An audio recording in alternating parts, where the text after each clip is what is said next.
Hello students, तो आज हम बात करेंगे exercise 1.1 relation function 12 chapter. So last time मैंने 7th क्वेश्चन तक आपको एक्सप्लेन कर दिया था। आज हम बात करेंगे 8th क्वेश्चन की। तो जैसा कि आप देख सकते हो 8th क्वेश्चन एक ये किया है। क्वेश्चन में क्या पूछा है पहले वो समझने की कोशिश करते हैं। Show that relation R in the set A 1 2 3 4 5। अब हमें रिलेशन का सेट दे रखा है, relation A B mod of A minus B is even equivalence relation है। शो करना है element of 1 3 5 related to each other, element of 2 4 are related to each other but no element of 1 3 5 related to any element of 2 4। क्या मतलब है इस चीज़ का वो देखते हैं। सबसे पहले उसने बोला है शो करो। क्या शो करना है हमें?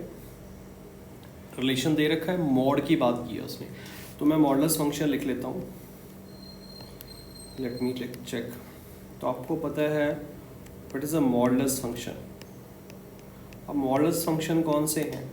मॉडलेस का मतलब होता है मॉड में वैल्यू पॉजिटिव, मतलब जो है वैल्यू जो है हम पॉजिटिव कंसीडर कर रहे हैं जब भी मॉड की बात आ जाती है। तो मेरे पास कौन कौन से एलिमेंट हैं तो मैं लिख लेता हूँ। उसने कहा 1 2 3 4 5 है, ए माइनस बी करेंगे तो क्या होगा? ए माइनस बी का मतलब इवन होना चाहिए। अगर मैं इवन की बात करूँ, इक्वलेंस रिलेशन उससे सेटिस्फाई है, 1 3 5 भी है। तो मैंने कुछ एलिमेंट्स ले लिए, कुछ पॉजिटिव हैं, मॉड में आके वो पॉजिटिव ही कंसिडर करने हैं, ठीक है, माइनस में भी हो जाए। अब रिलेशन क्या दे रखा है आपको स्टेटमेंट के अकॉर्डिंग। अब देखो ए और बी है, उसने बोला है ए माइनस बी, ठीक है। ए माइनस बी क्या बता रहा है? इवन है। सो ए बी जो है वो क्या है? बिलोंग्स टू ए है। तो हम देख सकते हैं ए माइनस ए, ज़ीरो, ज़ीरो का मतलब क्या है? ज़ीरो है। तो ज़ीरो हमेशा क्या होगा? ज़ीरो हमें पता है ज़ीरो इज ऑलवेज इवन, ठीक है। तो हम क्या देख रहे हैं कि यहाँ पे अगर सेम एलिमेंट लें वो फ़र्क नहीं पड़ता, रिफ्लेक्सिव की कंडीशन सेटिस्फाई हो रही है। अगर हम बात करें सिमेट्रिक की तो a माइनस बी किसके इक्वल है? b माइनस ए के इक्वल है। इसका मतलब है रिलेशन क्या है? a b माइनस ए दोनों है, और दोनों क्या बता रहे हैं? सिमेट्रिक की कंडीशन को सेटिस्फाई कर रहे हैं। सो रिलेशन यहाँ पे हमें पता चल रहा है सिमेट्रिक भी है। तो मैं लिख देता हूँ r is a symmetric. Next आपके पास क्या है? उसने बोला है सिमेट्रिक हो गया मेरे पास। अब हम ट्रांजिस्टिव की बात करेंगे। ट्रांजिस्टिव के लिए क्या होना चाहिए? a माइनस बी है ना, इवन होना चाहिए। उसके बाद b माइनस सी भी होना चाहिए, इट्स ऑल्सो इवन, तभी बात बनेगी। और उसके बाद a minus B, b minus C, a minus C भी होना चाहिए, तभी हम इसको बोलेंगे इट इज सेटिस्फाइड, है ना। सो हम देख रहे हैं भाई a माइनस सी भी इवन होगा। तो मेरे पास जो केस हैं, कौन कौन से केस हैं?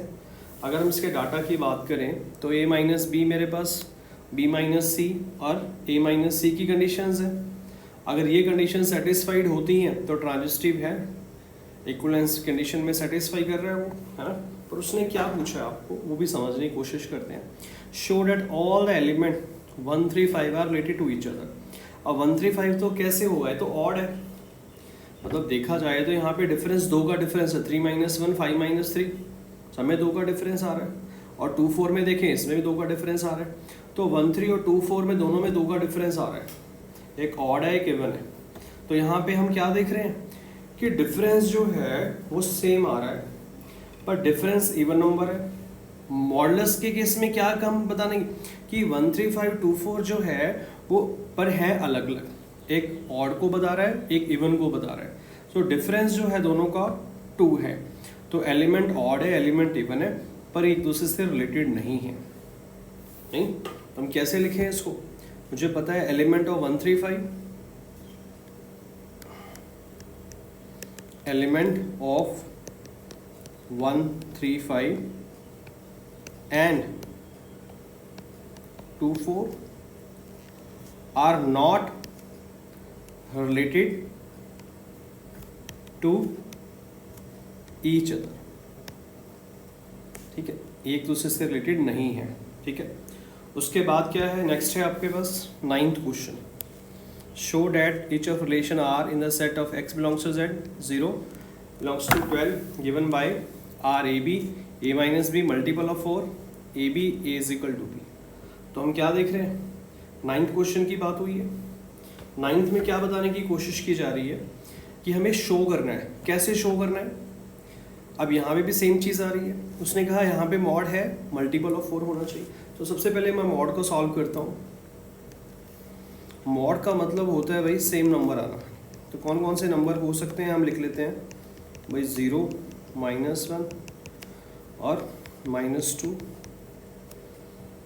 यहाँ पे कौन कौन से नंबर हैं, -3 भी मैं ले लेता हूँ क्योंकि मल्टीपल ऑफ क्या बोला इसने, 4 है।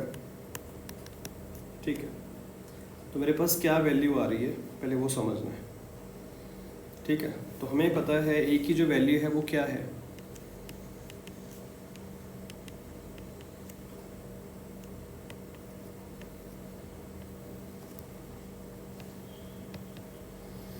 x belongs to z। x किससे बिलोंग कर रहा है, z से, बताया उसने। 0 less than equal to x less than equals to 12। ठीक है, अब हम देख सकते हैं 0, 1, 2, 3, 4 इज गोइंग ऑन टू 12, चल रहा है ये। और रिलेशन क्या बन रहा है, a, b। तो यहाँ पे हम बात करेंगे माइनस की, a माइनस बी जो है वो किसका है, मल्टीपल ऑफ 4 है। So multiple of 4।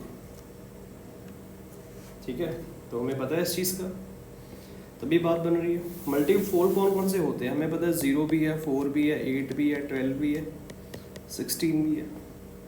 अगर हम देखें a माइनस ए 0 है, 0 मल्टीपल ऑफ 4 है, ये हमें पता है ना। अगर हम देखें सेम नंबर को, सेम नंबर किस चीज़ को जस्टिफाई कर रहे हैं,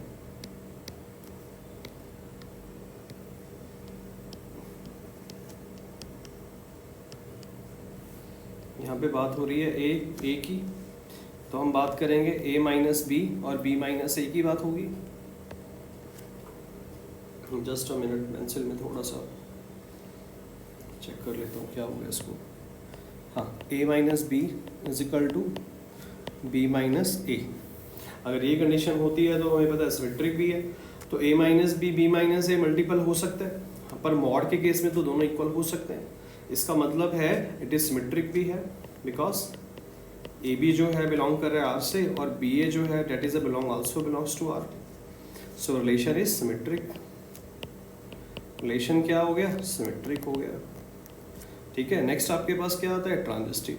ट्रांजिस्टिव का केस क्या है, सेम केस है। क्या करें इसमें हम, a minus B,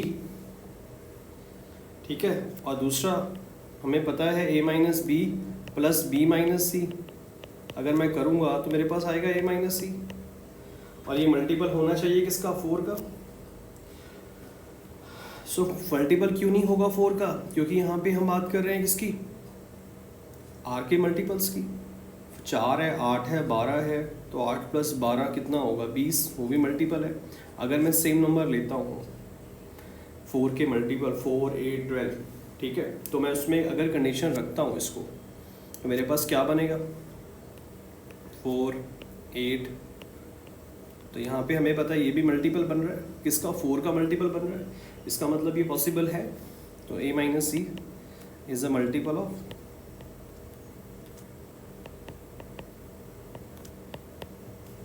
of 4। So relation क्या हो गया, ट्रांजिस्टिव हो गया। ट्रांजिस्टिव हो गया, ठीक है। सो रिलेशन ट्रांजिस्टिव पॉसिबल है, ठीक है। नेक्स्ट क्वेश्चन देख लेते हैं। तो ये इक्विवेलेंस कंडीशन की, so hence it is a equivalence, hence it is a equivalence condition, ठीक है। यहाँ तक किसी बच्चे को डाउट हो कमेंट कर सकते हैं। नेक्स्ट मेरे पास है 10th क्वेश्चन। 10th क्वेश्चन में क्या देखना है, हमें पता है पर 9th का सेकंड पार्ट भी इसमें पेंडिंग है। a is equal to B multiple. देखो भाई a is equal to B multiple का सिंपल सा फंडा है, तो मैं बता देता हूँ आपको। 9 सेकेंड पार्ट, इसका मतलब उसने क्या बताने की कोशिश की है, ए बी है और A is equal to B है, मतलब A belongs to R, so R is a reflexive. If A is equal to B, then B is equal to A. अगर A B के इक्वल है, B A के equal है, तो क्या बनेगा, A B जो है वो क्या है, R है, B A जो है वो क्या है, वो भी R है. तो रिलेशन क्या बन गया, सिमेट्रिक बन गया.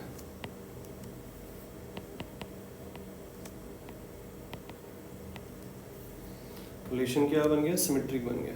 ठीक है, मतलब A is equal to B and B is equal to C, तो हमें पता है A is equal to C, तो रिलेशन है ट्रांजिस्टिव भी है.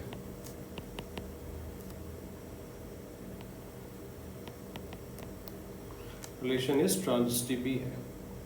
A B है, B C है, तो A C के इक्वल भी है. It is a equivalence relation.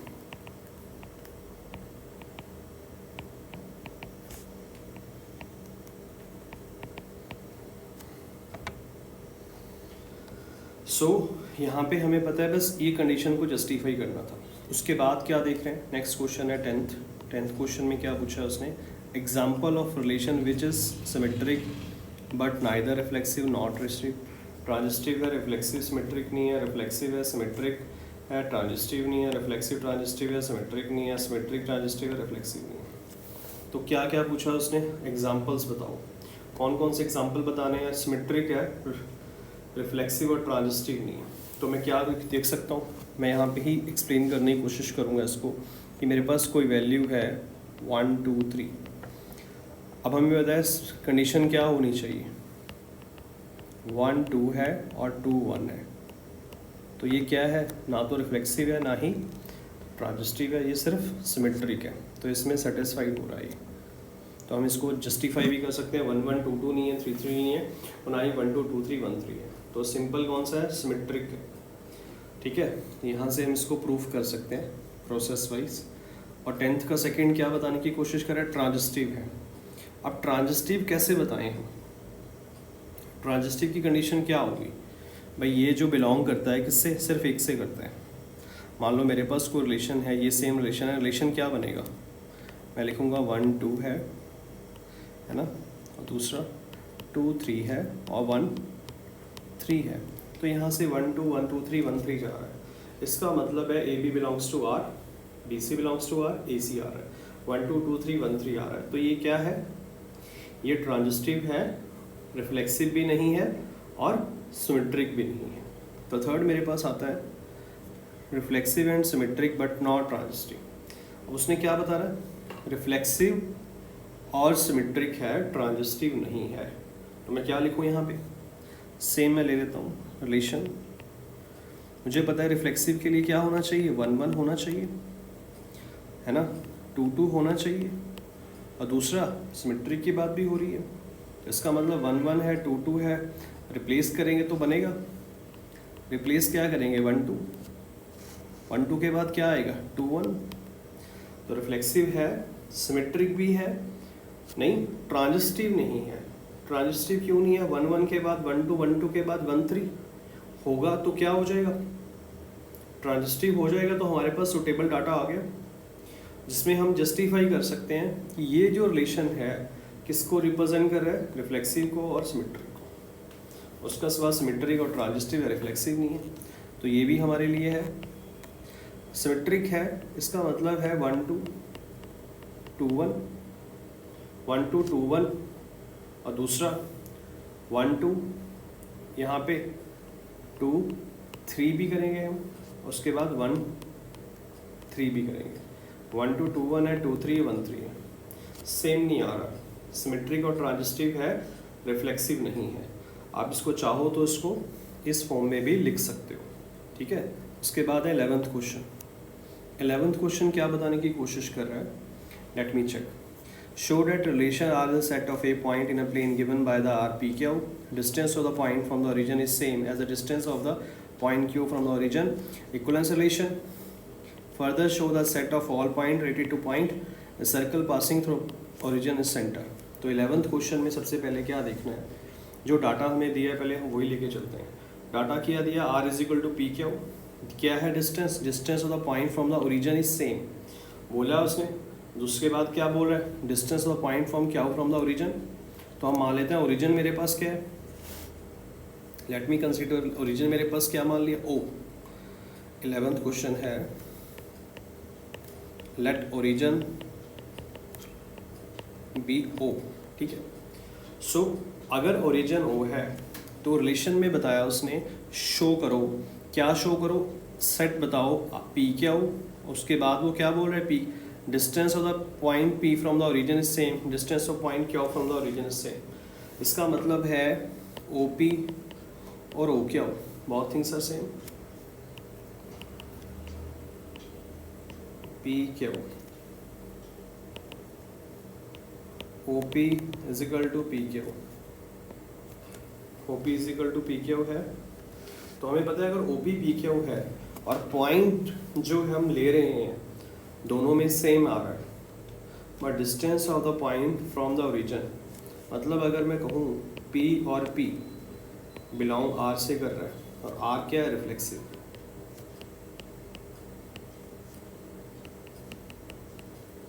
Relation क्या है, रिफ्लेक्सिव है। ऐसे सिमेट्रिक है, सिमेट्री का मतलब क्या है, P क्या बिलोंग्स टू R, उसके बाद क्या P बिलोंग्स टू R, मतलब यहाँ पे रिलेशन क्या आ रहा है, सिमेट्रिक।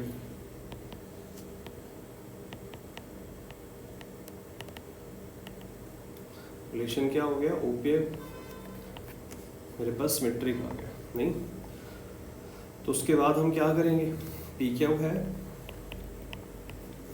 पी क्यू किससे बिलोंग कर रहा है, आर से, और दूसरा पी क्यू के बाद क्यू एस ले लें, क्यू एस किससे करेगा, ये भी करेगा आर से।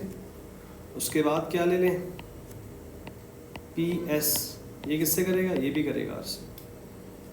तो रिलेशन क्या आएगा, ट्रांजिस्टिव आएगा।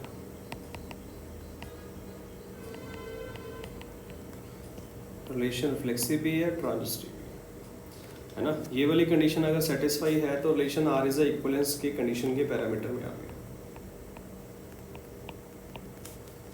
आर क्या हो गया, इक्विवेलेंस रिलेशन, ठीक है।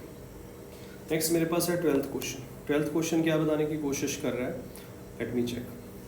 Show that the relation R1 defined T1 T2 similar है इक्विवेलेंस के, राइट एंगल ट्रायंगल की बात हो रही है, side 3 4 5 T2 5 5 12 13 T3 6 8 10 which is triangle T1 T2 10 T3 are related.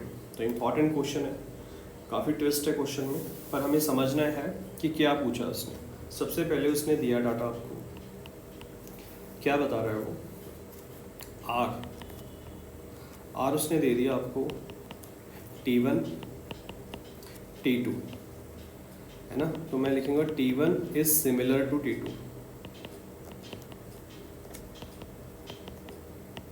ठीक है। तो हम रिफ्लेक्सिव चेक करें। रिफ्लेक्सिव का मतलब है कि हम इसको देखें, TT बिलोंग कर रहा है R से, सो R क्या हो गया, रिफ्लेक्सिव हो गया,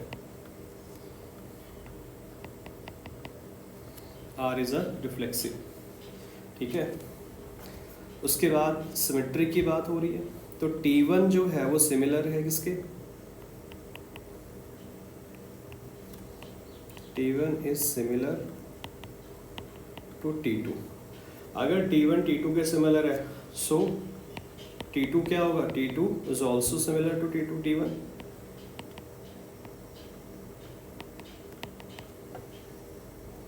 तो हम देख सकते हैं T1 T2 belongs to R, then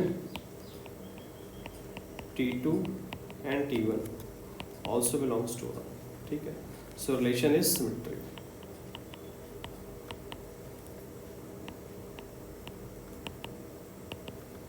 symmetric है। अब ऐसे ही ट्रांजिस्टिव की बात करेंगे। इसने कहा T1 T2 है ना, T1 T2 है और T2 T3 भी है। बिलोंग किससे कर रहा है? R से। और उसके बाद T1 T3 भी है, बिलोंग किससे कर रहा है? R से। R क्या है? ट्रांजिस्टिव। R transitive. सो हम क्या देख रहे हैं? Reflexive, symmetric, transitive. R क्या है? Equivalence relation.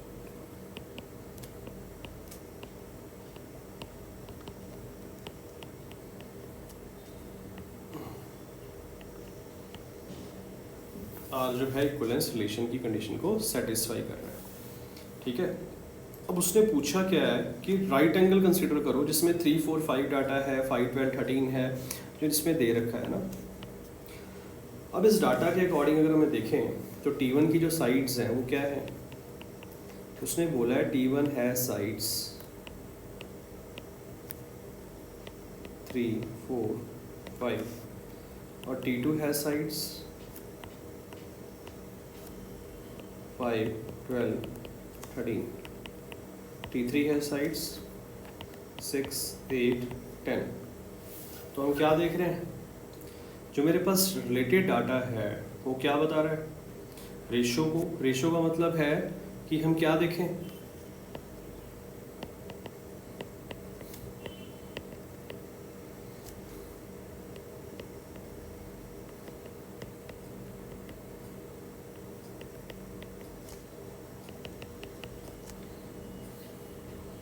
T1 और T3 सिमिलर है।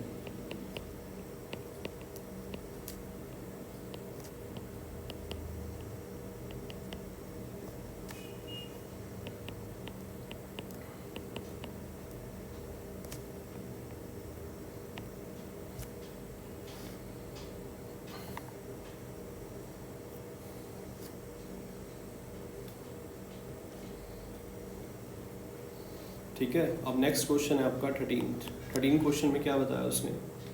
13 क्वेश्चन में बताया उसने शो डैट रिलेशन, डिफाइन कर रहा है पॉलीगन्स को, सेम नंबर है, इक्विवेलेंस है, सेट ऑफ एलिमेंट्स है, राइट एंगल है, साइड्स है ना। 13 का मतलब क्या है?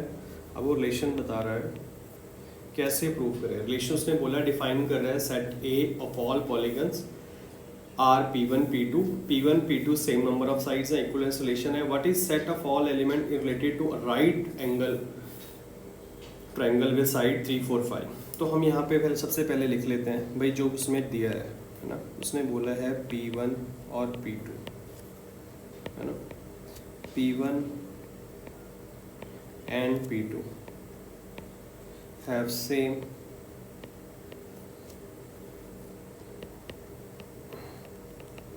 Number of side.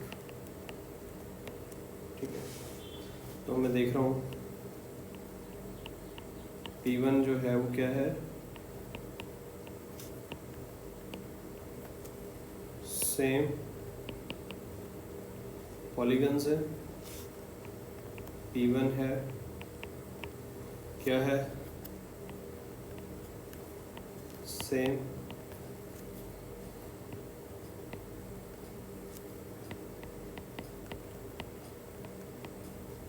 Same number of sides है।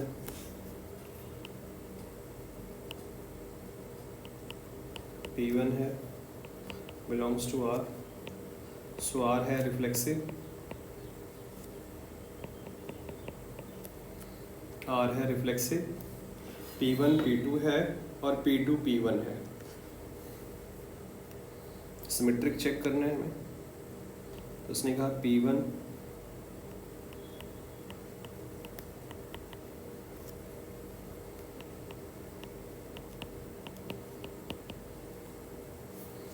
relation is symmetric.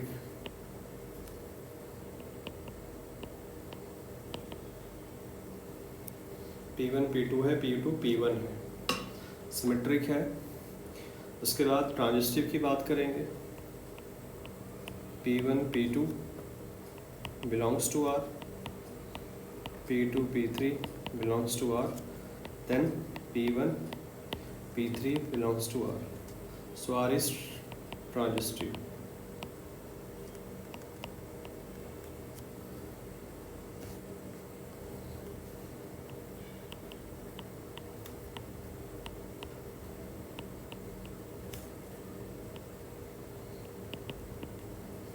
Equivalence relation है, ठीक है। तो उसके बाद हमें क्या देखना है, उसने बताया आपको साइड्स भी दे दी हैं। अगर हम सेम नंबर ऑफ साइड्स की बात करें तो ये कैसे पॉसिबल है। आपको पता है कि P1 P2 number of sides की बात कर रहे हैं। अगर मैं P1 जो है वो T के इक्वल है, अगर मैं रिलेशन बिल्डअप करूं, कैसे बिल्डअप कर सकता हूं, मैं लिखता हूं P1 की वैल्यू T है और क्या रिलेशन बनेगा, T P2 किस में आ रहा है रिलेशन में, क्योंकि P1 P2 same number of sides है। कौन सी साइड्स हैं, 3 4 5। अगर मैं लिखूं P1 T है, क्योंकि हम बात कर रहे हैं P1 P2 same number of side, P1 T है तो T P2 R आएगा किस में, रिलेशन में, R in a relation.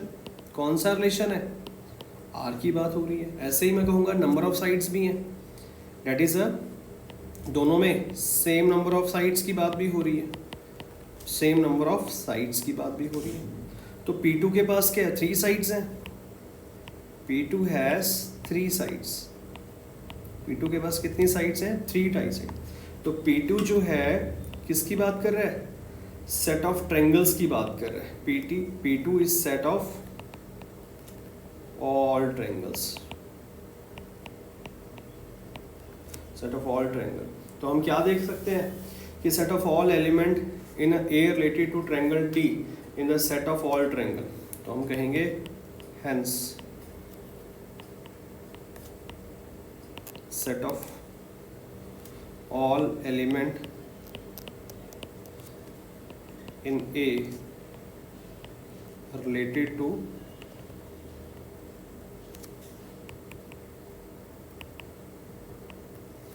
triangle T is the set all triangles। ठीक है, तो यहाँ पे किस चीज़ की बात हो रही है, सेट ऑफ ऑल ट्रायंगल की बात हो रही है, ठीक है। तो यहाँ तक किसी बच्चे को डाउट हो पूछ सकता है। उसके बाद हम नेक्स्ट क्वेश्चन देखते हैं, 14th क्वेश्चन। अब 14th क्वेश्चन में क्या पूछा उसने, सबसे पहले उसने बोला है set of all line X Y plane and R relation defined as L1 L2 is parallel to L2, R is a equivalence relation, find the set of line related to x y to x plus 4। उसने कहा L1 L2 parallel है, तो सबसे पहले ये लिखते हैं L1 L2। Just a minute, मैं रख कर देता हूँ आप लोगों के लिए।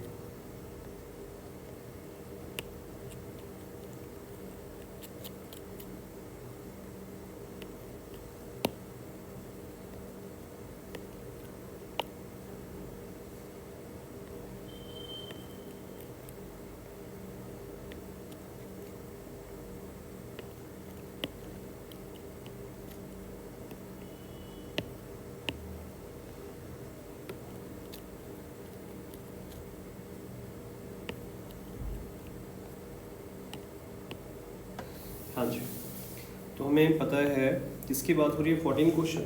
उसने बोला है set of all line in X Y plane and R be the relation in L defined as R L1 L2।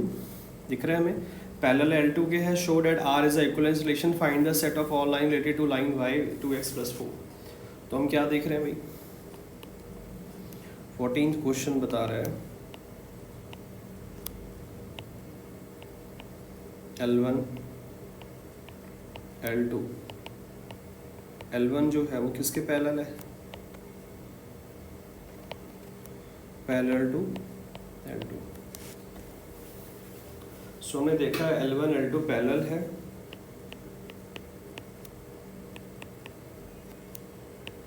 Relation क्या होगा, रिफ्लेक्सिव।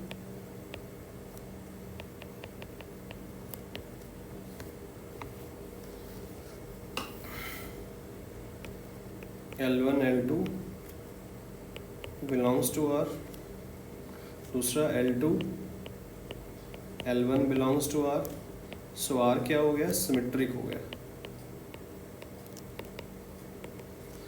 R क्या है, सिमेट्रिक है। ऐसे ही L1 L2 है, हम देखेंगे L1 कौन सा है, मान लो मेरे पास ये L1 है, ये L2 है और ये L3 है, नहीं तो हम कहेंगे L1 L2 L2 L1, L1 parallel है L3 के, L1 पैरेलल L2 के है, L3 के भी होगा।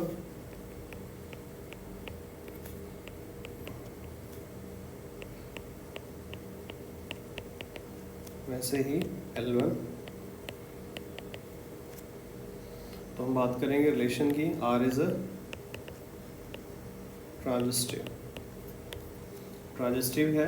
सो हमें पता है R क्या बन गया, इज अ इक्विवेलेंस रिलेशन।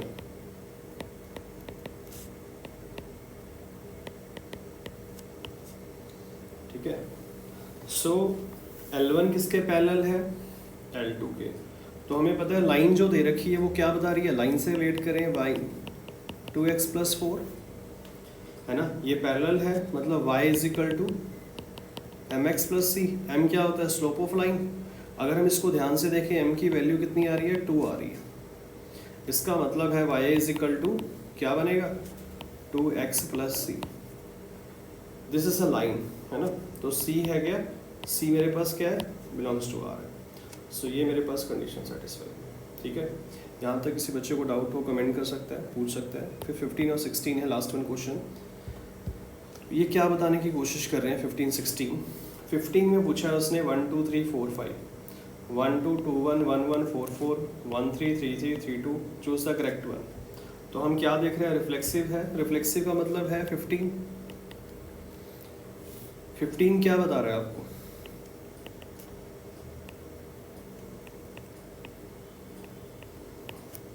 उसके बाद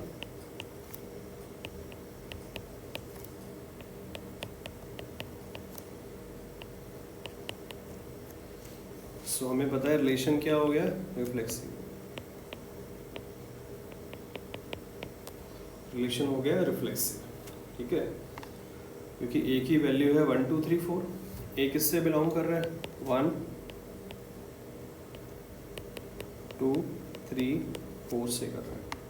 फिर हम बात करेंगे सिमेट्रिक की। सिमेट्रिक क्या बता रहा है, हमें पता है 1 1 2 2 3 3। सिमेट्रिक के लिए 1 2 2 1 होना चाहिए, 1 अपोजिट होना चाहिए। तो यहाँ पे वो नहीं है, 1 3 है, 3 3 है, 3 2 है, अपोजिट नहीं है। तो इसका मतलब क्या है, आंसर करेक्ट कौन सा है, रिफ्लेक्सिव है, ट्रांजिस्टिव है, सिमेट्रिक नहीं है। क्योंकि हमें पता है 1 1 है, 1 1 है, 1 2 है, 1 3 है। तो ये क्या है, ट्रांजिस्टिव तो है बट वो क्या नहीं है, सिमेट्रिक नहीं है। तो यहाँ पे लिख दें इसको भाई 1 3 मिल गया हमें। ठीक है, अब 1 3 का 1 2 भी मिल गया हमें, है ना, और 2 3 भी मिल गया हमें। ठीक है, यही है, 2 3 है, 3 2 है, एक ही बात है, 3 2 है। सो ट्रांजिस्टिव है। करेक्ट ऑप्शन क्या होगा, B. B is the correct option. ठीक है, उसके बाद नेक्स्ट क्वेश्चन क्या बता रहा है भाई, ए बी बी -2, बी बड़ा है 6, मतलब बी ग्रेटर देन 6 है। अगर हम इसकी वैल्यू को पुट करें मेरे पास क्या रिलेशन आएगा, 2 4 है, 3 8 है, 6 8 है, आर है 8 7 है। तो मैं क्या करूँ, सबसे पहले आपको पता है रिलेशन दे रखा है इसने, ए इज इक्वल टू क्या बनेगा, बी -2, और बी 6 से बड़ा है, कंडीशन सेटिस्फाई होनी चाहिए। अगर हम वैल्यू को पुट करें, कौन सी वैल्यू पुट करें, ए की वैल्यू 2 और बी की वैल्यू 4, तो मेरे पास है ए इज इक्वल टू क्या है, ए इज इक्वल टू बी -2। सो मैं लिखूंगा 2 इज इक्वल टू 4 -2, यही होगा। इसका मतलब बी की जो वैल्यू है 6 से बड़ी होनी चाहिए, मतलब ऑप्शन ए तो कंसिडर नहीं हो रहा। अब नेक्स्ट ऑप्शन में देखते हैं A B.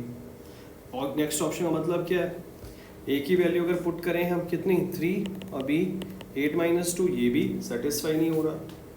3 is equal to 6, ये भी करेक्ट नहीं है। तो ऑप्शन सी देखते हैं, 6 8, यहाँ पे 6 इज इक्वल टू 8 -2, ये कंडीशन सेटिस्फाइड है। इसका मतलब सी ऑप्शन से करेक्ट ऑप्शन। तो सी हमारा सही ऑप्शन है। तो आज हमने 1.1 कवर कर लिया है, जिसमें रिलेशन कवर की है। नेक्स्ट क्लास में हम फंक्शन कवर करेंगे। जो बच्चे चैनल नए हैं, लाइक शेयर सब्सक्राइब कमेंट ज़रूर करें। तो नेक्स्ट वीडियो मैं आपके लिए बनाऊंगा, जो भी आपका डिमांड है उसके लिए भी बना सकते हैं। पहले आपकी अगर ये स्पेसिफिक डिमांड है तो मुझे बताओ, तो हम इस पर कंप्लीट करते हैं वीडियो को। Thanks for watching, thank you.